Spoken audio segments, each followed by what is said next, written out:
Hello, I am Ashley, and I've had two unplanned, unneeded C-sections, and I've gone on to have a vaginal birth after two C-sections. And I'm here sharing my experiences and my journey with you to hopefully help you achieve a more empowered and confident vaginal birth, or what we say is a VBAC. I want to share with you some things that I wish I knew before I had my VBAC attempt that ended up in another C-section, and it was after a C-section attempt. I thought that if I just, my first VBAC, so my first C-section was caused by an induction that didn't work. So I spent a lot of time thinking that my body wasn't going to work and that there was a problem with it because I'd never gone into spontaneous labor before. When I had my induction, they put the gels on, and I think it went over a number of days. They put the gels onto my cervix, rubbed it in, nothing happened. My cervix was closed, it was hard, it did not open. One thing that they didn't tell me during that process was that this probably could fail, that I wasn't a great candidate. They actually use something called the Bishop score test to identify if a woman is even a good candidate for an induction. Now, I was only 38 weeks when they induced me because of GDM at the time, and it was a choice. I didn't really realize it was a choice. It wasn't worded to me as a choice. I was told that I was going to have an induction, and that was pretty much it. I was never given the option, nor was I ever discussed the risks of the procedure until the day that I got to the procedure when I was ready to have my baby. I think I probably was given a bunch of documents to sign, and I do not recall having anyone really talk through those risks or even explain anything to me. It certainly wasn't done in pregnancy. It was not presented to me as an option. And I had no idea what my rights were or what was even normal when it came to birth. I put all of my trust into the medical system, and I soon learned that it wasn't the right thing for me to put all of my trust into somebody else who I believe didn't have my best benefit or my baby's benefit at heart at the end of the day. Choices and decisions were made for me and on my behalf, and I basically went along with those decisions, not realizing that I really had another option. It was just, looking back, it was a very confusing experience. And I feel really let down by the system, and I feel disappointed that people in positions of power are doing this to women, that this was done to me, that we are supposed to have informed consent. They're supposed to provide informed consent, and yet there was no informing done throughout the process. And so personally, I just think it's crazy that this is allowed to go on and that this process goes on unchecked, essentially, all over the world, but especially in my country here in Australia, and I know in the USA and also in the UK. Now, that's not to say that some healthcare professionals do the process that is appropriate. There are people out there are obstetricians and midwives who are amazing and are doing great jobs, but that wasn't my personal lived experience, and it isn't the experience of many women across the world. So I went into this induction process. I had the gels put on, and then after the gels were put on, it was a couple of days. I think it was like every few hours, maybe every 6 to 12 hours, the gels went on. I had 3 loads of gels, nothing happened, and they finally put in the balloon catheter into my cervix. And basically, it was a very, very painful process. I had an obstetrician who did that. There was a midwife in the room. I had to put my legs, basically lay down into some table or chair and have my legs up in a stirrup. I was not told that it could be a painful process at the time, and the doctor basically put his hands inside and put it in there, and it was the most excruciating, painful experience I'd ever had. And I was made to feel like this was not normal, that my behavior and that I found it uncomfortable wasn't normal.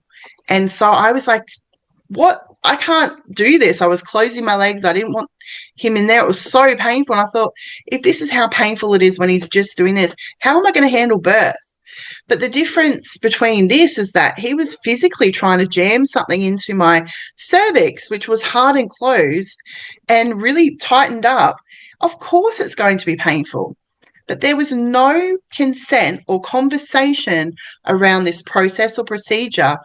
And I remember it was so painful. They ended up giving me gas and air, and it had to be turned up really high. And I just remember being so spaced out and feeling drugged up. And it was just an unreal experience.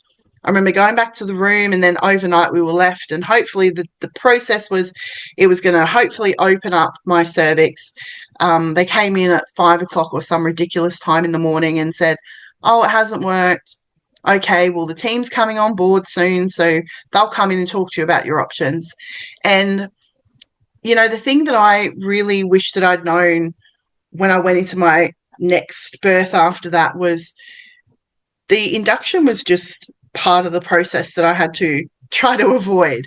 I didn't want to have an induction because I knew that it was the reason for my C-section, my first one. So I spent so much time advocating for this, for no induction, which some women are not even offered an induction or given the choice to have an induction. So I understand that some women want to have an induction when they're having a VBAC. However, I did not want to have an induction, and they were offering me a repeat C-section or an induction. And I wanted to have a spontaneous labour. So I spent my entire time advocating for a spontaneous labour. I wish that I'd known before I'd gone into that birth just how important it is to have a good team around you and to birth in a space that is going to support that birth option. You know, a lot of the time we tell women to just, like, you can go into labour, you can go into the hospital and just have your baby. It doesn't matter if they support you. It doesn't matter if they don't. You have rights. You can do whatever you want. But I personally feel it's quite dangerous to go to a place that doesn't support you to have the birth that you want to have. So if they're showing signs throughout pregnancy that they don't want to support you, they're not showing up for you, they don't believe in you, they don't believe in your birth plan, it doesn't make logical, reasonable, or sane sense to then go and give birth in that environment with those people. Because if they don't trust you and believe in you, they're sure not going to support your birth plan, and they're going to do everything they can to offer you other things that you don't want to do. So then your next biggest job is to have to advocate for yourself in a hospital or wherever it is in the birthplace that you're going to. So the thing I wish I had done in that experience was look into options as to where was going to be the best space for me. Because I'd gone down the public route again. I'd gone straight back down to the same hospital. And I wish I'd looked at alternative care options that would have been a better option for me, or looked for a different healthcare provider who would have been supportive of me, not tolerant, supportive, and who would have supported me and believed in me, which would have given me a much better chance at having a vaginal birth. So I ask you, if you're currently listening to this and you're thinking, I'm having some aha moments here, my healthcare provider is not supportive, they don't trust me, they don't believe in me, they keep recommending something that I don't want to do, those are some serious red flags that provider is not supportive of your birth plan or your choices, and you may need to look for different options. Now, even if you're very close to giving birth, it doesn't mean that you're out, that you cannot find somebody, because I know women who have changed their birth provider at the very last minute. And if your intuition is screaming to you that this person is not aligned, you do not have to stay with them. Some of the things that women tell me is that they don't want to, because they're people pleasers, they don't want to hurt the healthcare provider. Your birth is not about protecting somebody else's feelings. They are professionals, they are adults, and they're in business. So if you're working with a private practitioner, you're paying somebody for something. Even if your insurance is paying them, you're paying for a service. If you don't appreciate the service and you don't care for the service, just like if you were going to a mechanic and they were doing a terrible job, you would leave and go find somebody who's going to do a much better job, someone who charges more, charges less, whatever it is, but you're going to go find somebody who actually knows what they're doing. So I just want you to know there are amazing healthcare providers out there. Sometimes you have to search high and low, and you can do that by searching in Facebook groups, trolling through Reddit groups, reaching out to other mums in your local area, going onto directories where there's pregnancy or birth related directories that have professionals around, and also joining into Facebook communities to ask women in your local area where you can find a healthcare professional who is supportive of VBAC, because that is something that you absolutely need if you want to have a vaginal birth. So I hope that that's given you some food for thought. If you would like some extra support during this journey, we would love to support you in the VBAC Village. It's a safe space for mums to connect who are on the VBAC journey.